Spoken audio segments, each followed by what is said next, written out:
Salam dan bahagia Bapak Ibu guru hebat. Perkenalkan saya Maria Mei SPD, PGP Angkatan 9 Kabupaten Nagekeo. Aksi nyata modul 1.4 tentang budaya positif. Terbelakang. Sekolah merupakan salah satu tempat di mana siswa mendapatkan ilmu secara formal. Oleh karena itu, sekolah menciptakan lingkungan yang nyaman bagi anak dan komunitas belajar. Adapun tujuan kegiatan yang dijalankan, satu, mewujudkan disiplin positif peserta didik, dan yang kedua, menumbuhkan motivasi intrinsik peserta didik terhadap penanaman nilai-nilai kebajikan. Tolok ukur, memberikan pemahaman kepada guru untuk menuntun siswa melakukan tindakan-tindakan disiplin yang berdasarkan motivasi intrinsik. Kegiatan dilaksanakan pada hari tanggal Selasa 24 Oktober 2023, tempat SD Impres Tibakisa. Peserta adalah Bapak, Ibu Guru, dan pegawai SD Impres Tibakisa berjumlah 15 orang. Mari kita ikuti kegiatan penyebaran budaya positif kepada rekan-rekan guru SD Impres Tibakisa. Selamat pagi untuk kita semua. Salam dan bahagia Bapak Ibu guru hebat. Saya Maria Mei, SPD CGP Angkatan 9 Kabupaten Nagekeo. Menyampaikan terima kasih atas kesediaan Bapak Ibu guru untuk bersama saya dalam kegiatan penyebaran pemahaman modul 1.4 budaya positif kepada rekan-rekan guru di SD Impres Tibakisa sebagai implementasi aksi nyata saya. Yang saya hormati Kepala SD Impres Tibakisa, yang saya hormati Bapak Ibu guru dan pegawai SD Impres Tibakisa. Pada tempat yang pertama, sebagai insan yang beriman, kita menyampaikan puji dan syukur kepada Tuhan Yang Maha Esa, Sang Pemberi kehidupan, sehingga pada kesempatan ini kita semua dikuatkan dan selalu dalam naungan Tuhan. Kita awali seluruh rangkaian kegiatan kita pada pagi hari ini dengan doa yang dibawakan oleh Ibu Leni. Waktu dan kesempatan saya berikan. Baik, Bapak Ibu, saya mengajak kita untuk berdiri. Mari kita siapkan hati kita untuk berdoa. Dalam nama Bapa, Allah Tritunggal yang Maha Kudus, Bapa, Putra, dan Roh Kudus. Puji serta syukur kami aturkan kepadamu untuk semua berkat-Mu yang boleh kami alami dalam semua peristiwa hidup kami, khususnya kesehatan, nafas kehidupan, serta rezeki. Pada hari ini yang Engkau mempersatukan kami guna untuk membagi berkat-Mu lewat calon guru penggerak, yakni penyebaran pemahaman budaya positif dari calon guru penggerak kepada semua rekan-rekan guru yang ada di lembaga ini. Kami mohon berkat-Mu agar kegiatan ini boleh berjalan dengan lancar, aman, dan sukses. Semua doa dan permohonan ini kami sampaikan kepada-Mu ya Tuhan, lewat pangkalan Kristus Tuhan kami. Dalam nama Bapa,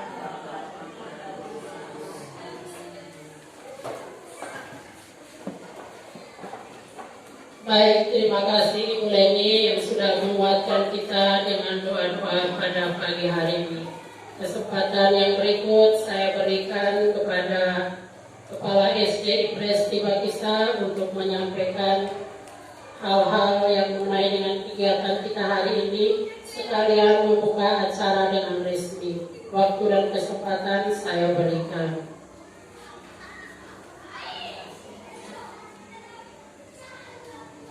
terima kasih Ibu Maria. Selamat pagi rekan-rekan guru semua. Pada hari ini kita semua ambil bagian dalam kegiatan ini, di mana salah satu teman guru kita, Ibu Maria Mei, yang adalah salah satu calon guru penggerak Angkatan 9 Kabupaten Nagekeo, yang akan melakukan program aksi nyata, yakni penyebaran budaya positif terhadap rekan-rekan guru di SDI di Pakistan Modul 4. Dengan ini saya membuka kegiatan ini dengan resmi.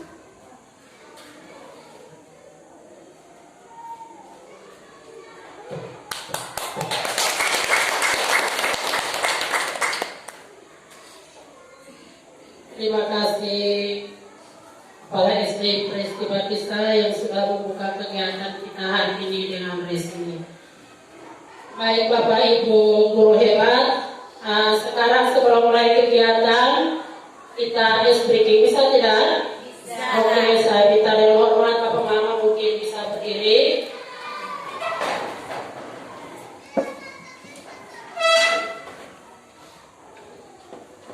Kalau saya sebut SDI di Pakistan, Bapak Mama menjawab siap, semangat, semangat. Oke, bisa?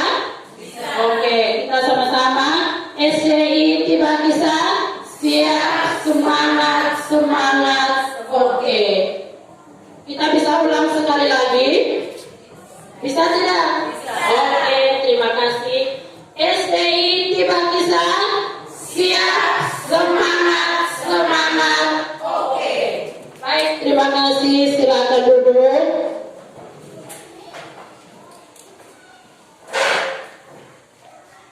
Kita langsung saja ke pemahaman materi tentang budaya positif.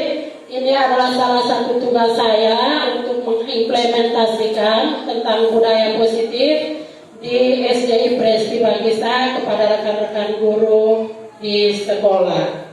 Adapun tujuan yang akan kita jalani hari ini yaitu yang pertama, guru penggerak atau kita guru memahami pentingnya mengetahui kebutuhan pelajar dan lingkungan yang memfasilitasi seluruh individu di sekolah agar dapat meningkatkan kompetensinya secara aman dan nyaman.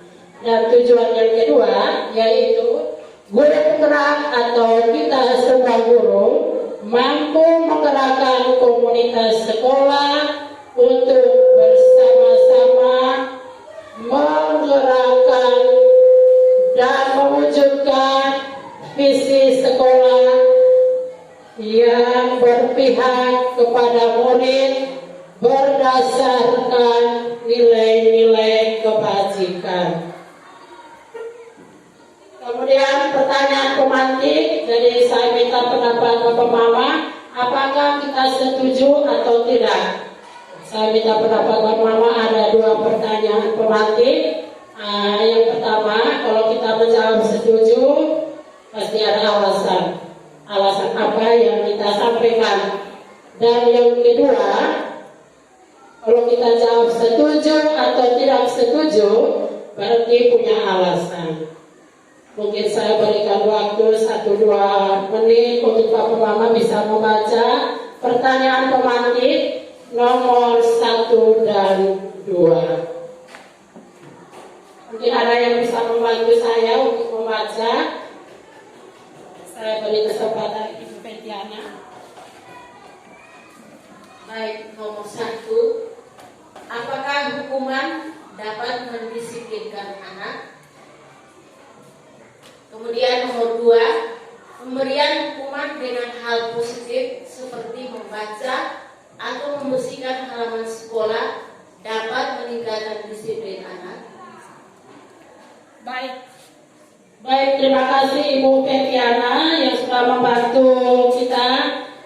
Kita berikan tepuk salut untuk Ibu Petiana. Tepuk salut. Salut, salut.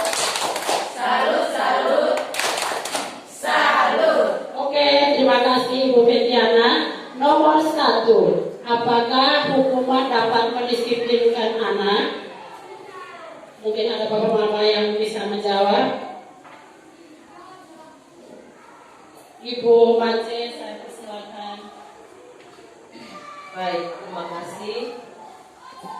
Saya menjawab,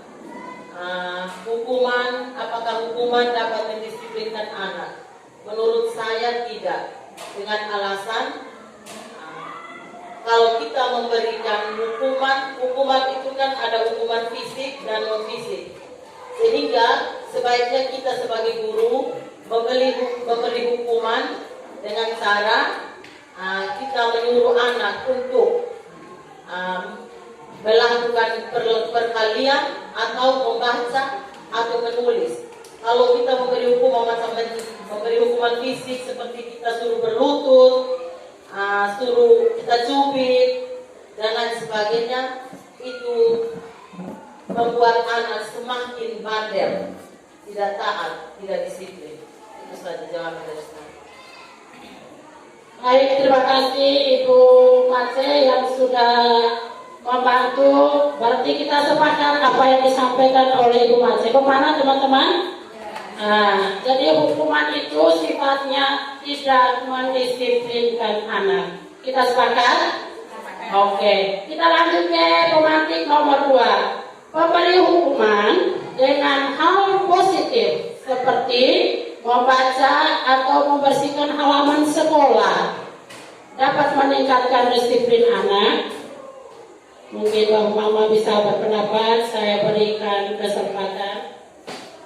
Ibu Leni. Baik, terima kasih untuk kesempatan yang diberikan. Pemberian hukuman dengan hal positif seperti membaca atau membersihkan halaman sekolah dari saya dapat meningkatkan disiplin anak. Karena dengan memberi hukuman seperti ini membuat mereka lebih meningkatkan kedisiplinan mereka dalam hal-hal positif seperti ini. Saya kembalikan. Baik Ibu Leni, terima kasih. Jadi pemberian hukuman dengan hal positif yang disampaikan oleh Ibu Leni bahwa sesuai. Kita setuju? Oke, baik, terima kasih Bapak Mama yang sudah berpendapat. Kita lanjut tentang disiplin positif. Tadi 2 pertanyaan pemantik membantu kita untuk memahami tentang disiplin positif. Nah, kita mengetahui apa itu disiplin positif. Jadi disiplin positif adalah suatu pendekatan untuk menerapkan disiplin dalam diri anak tanpa hukuman atau hadiah. Jadi kita sepakat dengan yang disampaikan oleh Ibu Mace tadi di pertanyaan pemantik nomor 1. Nah, disiplin positif perlu diterapkan baik dalam lingkungan keluarga maupun lingkungan sekolah. Jadi dengan menerapkan disiplin positif diharapkan tindakan kekerasan dapat dihindari. Sepakat tadi bahwa misalnya anak disuruh berlutut atau cubit itu meningkatkan mereka punya trauma sepanjang hidup. Mereka akan mengingat terus karena memori anak ini mereka akan terekam. Jadi itu. Kemudian makna disiplin, belajar kontrol dengan menggali potensi kita. Jadi Bapak Ibu guru hebat, jadi kita mengenali potensi kita. Kemudian kita mengenali potensi anak. Kita guru bertugas menuntun anak. Apa yang menjadi potensi anak itu adalah anak punya keunikan. Kita guru bertugas untuk menuntun. Nah, agar tercapainya tujuan mulia, yaitu sesuatu menjadi seseorang yang kita inginkan berdasarkan nilai-nilai yang kita hargai. Karena semua perilaku mempunyai tujuan. Bisa sepaham? Oke. Baik Bapak Mama, untuk menghindari hukuman, Ada di dua teori motivasi. Jadi ada dua. Yang pertama motivasi ekstrinsik, berarti motivasi yang dari luar diri anak. Kemudian yang kedua motivasi intrinsik, berarti yang berasal dari diri anak. Nah, kita lihat, kita harus melihat motivasi yang dari luar. Jadi yang pertama menghindari hukuman. Yang kedua untuk mendapatkan imbalan. Kemudian motivasi intrinsik itu yang lebih ditekankan kepada anak-anak, kita membangun anak-anak menghargai dirinya sendiri. Itu yang paling penting yang harus kita tanamkan kepada anak-anak, yaitu anak-anak menghargai dirinya sendiri. Mereka kerja sesuatu tidak mendapatkan imbalan atau takut dengan hukuman. Kita bagaimana memotivasi anak untuk menghargai dirinya sendiri. Baik Bapak Mama, untuk menghargai diri sendiri kita harus memahami nilai-nilai kebajikan universal atau nilai-nilai kebaikan secara umum, yaitu nilai-nilai kebajikan adalah sifat-sifat positif manusia yang merupakan tujuan mulia yang ingin dicapai oleh setiap individu. Seperti yang saya sampaikan tadi, bahwa setiap individu seperti anak. Anak-anak punya nilai-nilai kebajikan dalam diri. Nah, nilai-nilai tersebut bersifatnya universal atau umum dan lintas bahasa, suku bangsa, agama maupun latar belakang. Setiap perilaku atau pembuat memiliki satuan. Ini saya kutip dari Dr. William Glasser pada teori kontrol tahun 1945. Seorang dokter yang menyampaikan tentang nilai-nilai kebijakan secara universal. Nah, dengan mengaitkan nilai-nilai kebajikan, diyakini bahwa seseorang akan motivasi intrinsiknya akan terbangun, yaitu motivasi dalam diri, sehingga menggerakkan motivasi dalam diri untuk mencapai tujuan yang diinginkan. Baik Bapak Mama, nilai-nilai kebajikan di kurikulum Merdeka Belajar ini kita kenal dengan profil pelajar Pancasila. Mungkin Bapak Mama masih ingat apa saja yang masuk ke dalam poin-poin profil pelajar Pancasila. Ada yang bisa membantu?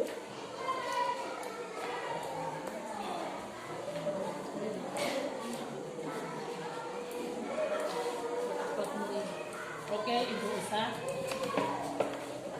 Yang pertama, berakhlak mulia. Baik, terima kasih Ibu Daprosa atau Ibu Ocha yang sudah menyampaikan bahwa salah satu nilai kebajikan yang tersirat dalam profil pelajar Pancasila adalah berakhlak mulia. Mungkin Bapak Mama yang lain?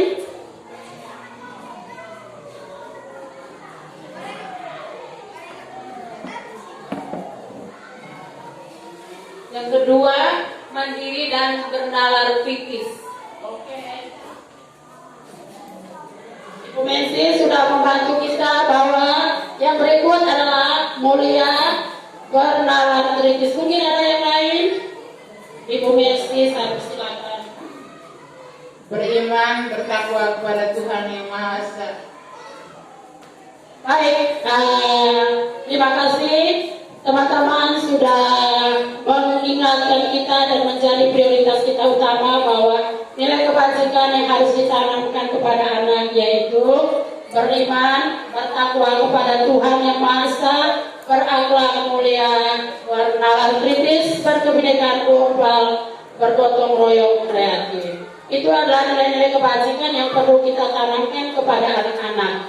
Misalnya di sekolah kita sudah terbiasa dengan 5S. Jadi anak-anak pagi mereka menegur sapa, kita guru. Sebaliknya kita guru juga memberikan teladan yang positif. Bukan tunggu anak yang lebih dulu memberikan salam, tapi kita guru memotivasi diri dengan terlebih dahulu memberi salam kepada anak-anak.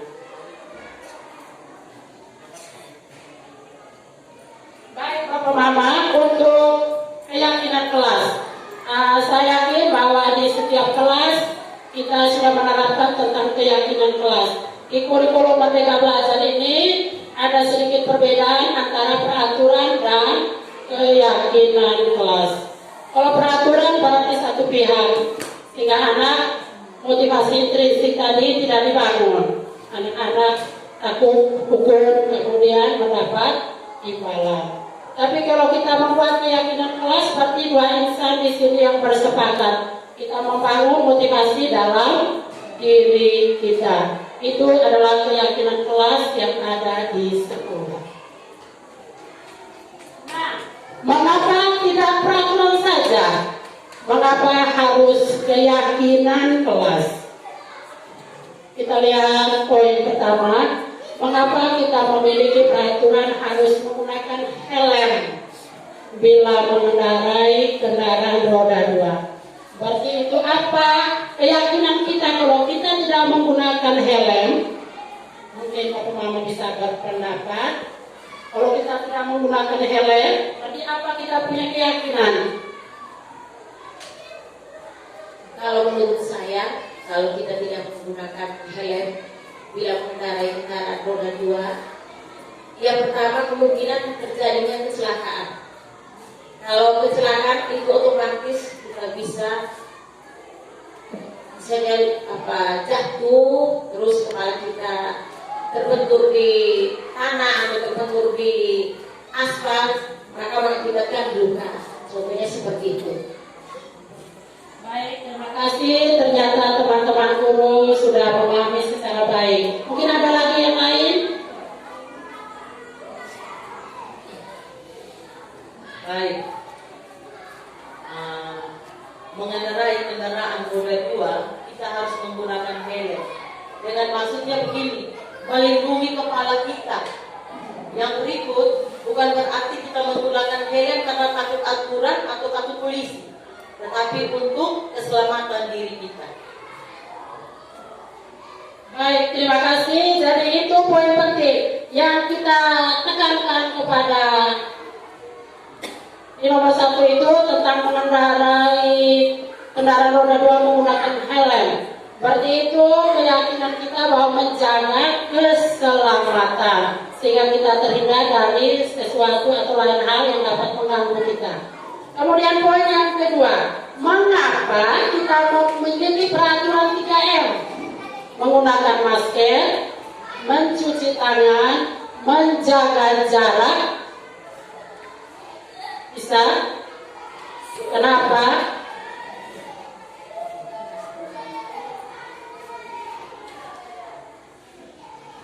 Sehingga kita tidak terpapar virus corona. Baik, terima kasih. Kita tidak terpapar virus corona, tapi sekarang kita sudah bebas ya. Mungkin ada hal lain. Terima kasih Bu Mercy sudah mengingatkan kita di momen 2022.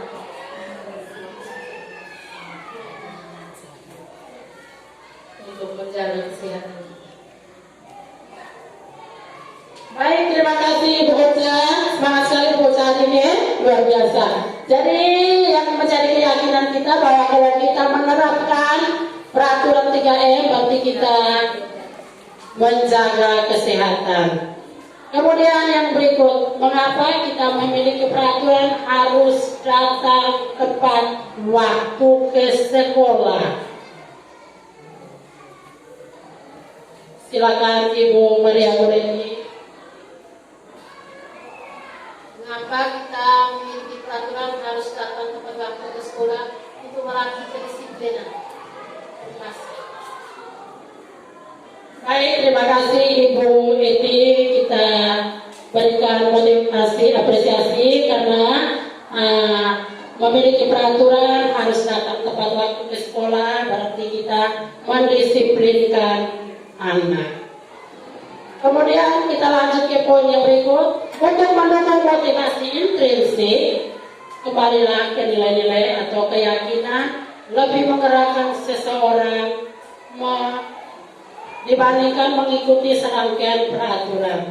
Jadi kita harus tanamkan motivasi intrinsik dalam diri anak, sehingga anak-anak bekerja berbuat sesuatu berdasarkan kesadaran atau motivasi diri. Baik Bapak Mama, kita coba lihat di slide yang berikut. Ini ada perbedaan antara peraturan dan keyakinan. Yang pertama, selalu kembalikan buku ke tempatnya. Nah, ini adalah peraturan. Jadi keyakinan yang kita harus tanamkan ke anak-anak bahwa mereka belajar tanggung jawab. Yang berikut, dilarang mengganggu orang lain. Karena kita di sekolah, anak-anak biasa suka usil, mengganggu teman-teman.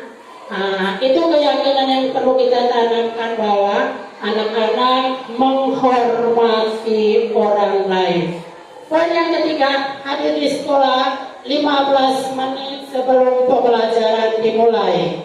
Nah, ini adalah peraturan, keyakinan yang perlu kita tanamkan kepada anak, yaitu menghormati orang lain dan berkomitmen.